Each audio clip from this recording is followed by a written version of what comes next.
Hi, it's not the best day to record a TeaTalk, but today I'm outside Senate House in Bloomsbury, today part of the University of London, but during the Second World War it served as headquarters for Britain's Ministry for Information, the nerve centre of Britain's propaganda campaign against the Nazis. And some of Britain's greatest writers worked on that campaign, including a hollow-cheeked Etonian called Eric Arthur Blair, better known as George Orwell.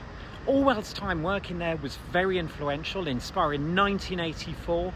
This building was the Ministry for Truth, as well as essays on political language, including a 1946 polemic in which he railed at politicians' ambiguity, unoriginality and obfuscation.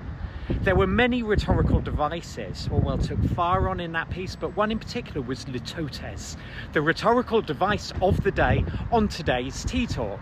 Litotes, Orwell said he wanted it laughed out of existence. Now, litotes is when you say something by negating its opposite, sometimes leading to a double negative. I opened with one when I said it's not the best day to record a video. It can sometimes confuse, as Orwell demonstrated with the sentence, "A not-un-black dog was chasing a not-unseen rabbit across a not-un-green field." But laughed out of existence? Really? Bit extreme. Come on, Mr. Orwell, what are you talking about? Without Litotes, I wouldn't be able to say, "Not bad." I wouldn't be able to say, "This isn't the worst place in the world to have a cup of tea, don't mind if I do." Litotes is not necessarily bad. It can be used to generate amusement, intrigue, irony. It can be the pinnacle of understatement.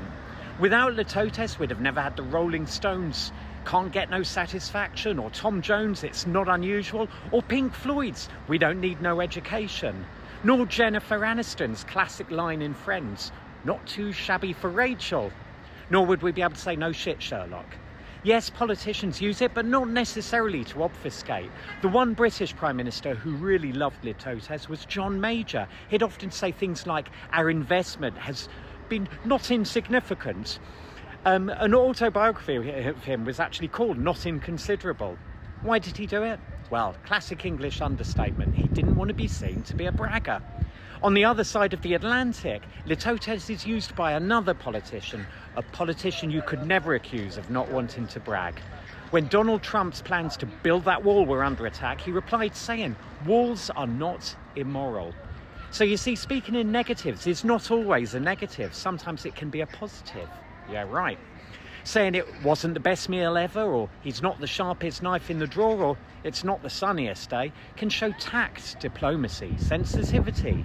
So, Mr. Orwell, I don't mean to be rude, but it's not impossible you went a bit far. You were being a bit black and white, a bit simplistic, a bit, dare I say, of a propagandist. So let's not hate on Litotes. It's not unusual, it's not too shabby, and it's certainly not incapable of serving a not inconsiderable number of uses.